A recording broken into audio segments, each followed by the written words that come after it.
اعوذ باللہ من الشیطان الرجیم بسم اللہ الرحمن الرحیم رب اشرح لی صدری ویسر لی امری واحلل عقدۃ من لسانی یفقہوا قولی۔ عزیزان، ہم نے درس 8 میں جدید علم کلام کے عنوان سے ہم نے بحث کی تھی کہ الحاد کی کتنی قسمیں ہیں اور الحاد کے کیا کیا اسباب ہیں، کتنے طریقے کے ہوتے ہیں۔ الحاد ایک شک گرائی ہوتا ہے، پھر شک گرائی کے کتنے قسمیں ہیں، کتنی مختلف سے بحث کرتا ہے۔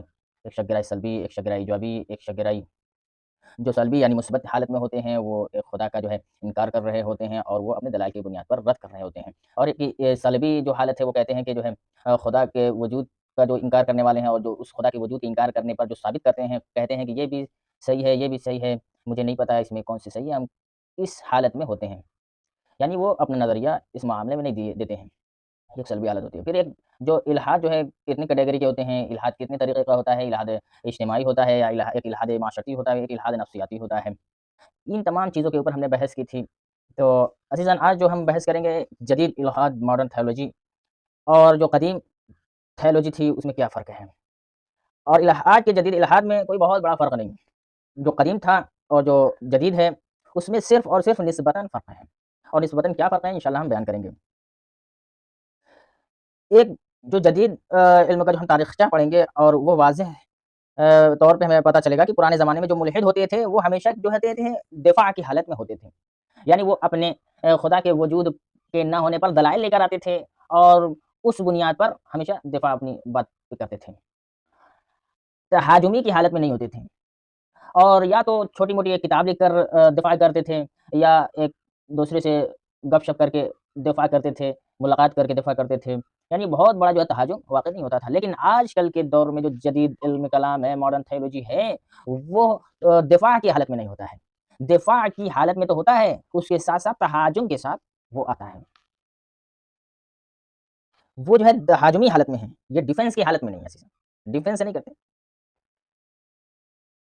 جو جوانوں کے اندر خلفشار اور شک و شبہات ڈالتے ہیں، یہ ان کا کام ہو گیا ہے۔ پہلے جو قدیم تھا، قدیم الحاد تھے، ملحدین تھے، وہ جوانوں کے اندر یہ معاشرتی طور پر، نفسیاتی طور پر، اور جو سوشل میڈیا کے ذریعے سے، اور بہت بڑا پروپیگنڈا نہیں بناتے تھے۔ لیکن آج کل کے ملحدین جدید تھیولوجی کے زمانے میں پروپیگنڈا، سوشل میڈیا، جو آج کل کے جوانوں کی فکروں کو خراب کیا جا رہا ہے۔ پہلے زمانے میں، پہلے قدیم علم کلام میں اس طریقے کے جو ملحدین ہوتے تھے وہ نہیں ہوتے تھے، صرف اور صرف اپنے دلائل رکھتے تھے اور دفاع کی حالت میں ہوتے تھے۔ دوسرا جو بنیادی فرق ہے جدید الحاد میں پڑھنے والے میں، وہ جدید کے اندر جو کیا ہے کہ سائنس کے عنوان سے استفادہ کر رہے ہیں۔ پہلے سائنس کا استفادہ نہیں کیا جا رہا تھا، جدید علم سے استفادہ کیا جا رہا ہے، اور الحاد کی ترویج دینے کے لیے پہلے جو ملحد تھا وہ عقلی دلائل کو رد کرنے کے ذریعے سے الحاد تک پہنچتا تھا۔ جو فلسفی اور دلائل دیتے تھے وہ قانع نہیں ہوتے تھے اور وہ ملحد ہو جاتے تھے۔ یعنی کیا مطلب؟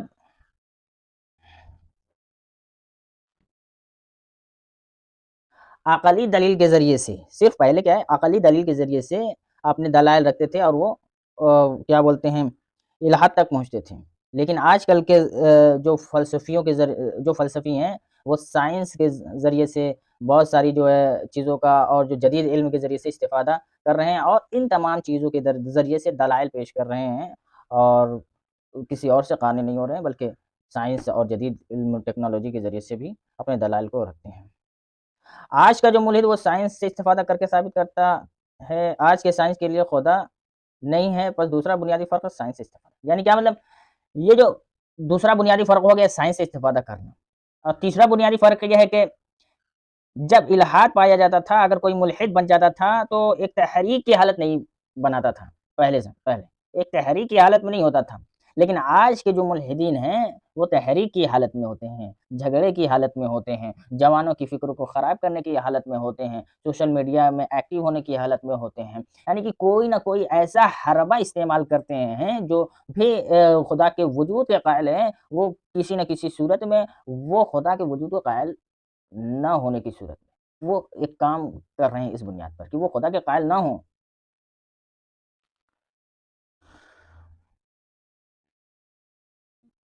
ایک بنیادی ہتھیار وہ ایک انتہائی خطرناک ہے، کیا ہے؟ وہ ایک تحریک چلی ہے کہ مغرب کے اندر علوم کو کیا ہے جو خاص ہے ان کو عام کیا جائے، چاہے بایولوجی ہو، چاہے کسی بھی طریقے کا ہو، جو سائنس ہو، کسی بھی طریقے کا علم ہو، چاہے فلسفی ہو، ہر چیز کو عام کیا جائے، یہ ایک بہت بڑی تحریک ہے، یہ سب سے بڑا ایک انتہائی خطرناک ہے، بالکل سادہ کر دیا جائے، بالکل سادہ کر دیا جائے، اور اس کے اندر جو بہت کام کیا جا رہا ہے لوگوں کے اندر، اور بالکل یہ سکھایا جا رہا ہے یونیورسٹیوں میں، اور پھیلایا جا رہا ہے، لیکچررز دیے جا رہے ہیں۔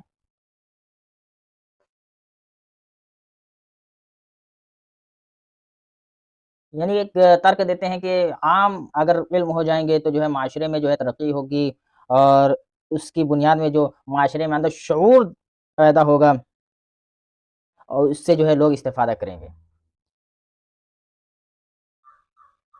جب فزکس کو عام کیا گیا، اسی علوم سے ایک فزکس ہے، فزکس کو جب عام کیا گیا تو فزکس سے جو ہے بچوں تک پہنچایا گیا، پہلے بچوں کے لیول کے فزکس نہیں ہوتے تھے، بالکل ایک الگ پیمانے پہ ہوتا تھا فزکس، لیکن آج کے زمانے میں فزکس بچوں تک پہنچ گیا، اور پھر بچوں تک پہنچنے کے بعد جو ہے دھیرے دھیرے ان کو یہ ثابت کر رہے ہیں کہ یہ فزکس ہی سب کچھ ہے، اس کے علاوہ کوئی طاقت نہیں ہے، فزکس کے اندر آپ کام کریں گے جو ترقی کریں گے وہی آپ کے لیے مفید ہے، اور اس کے علاوہ جتنی بھی چیزیں ہیں وہ مفید نہیں ہیں۔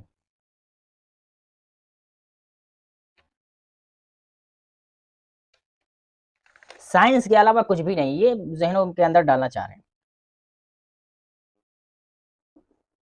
بعض یہ شعار دیتے ہیں کہ بچے جو ہے اپنے والدین کو جو دین سکھاتے ہیں، قرآن سکھاتے ہیں، اور قرآن سکھاتے ہیں، قرآن سکھاتے ہیں، یہ جو بنیاد بچوں کو ابتدائی سے جو دین ڈالتے ہیں، یہ سب ساری چیزیں ڈالتے ہیں، یہ انتہائی بچوں کے لیے نقصان دہ ہیں، یہ سکھاتے ہیں۔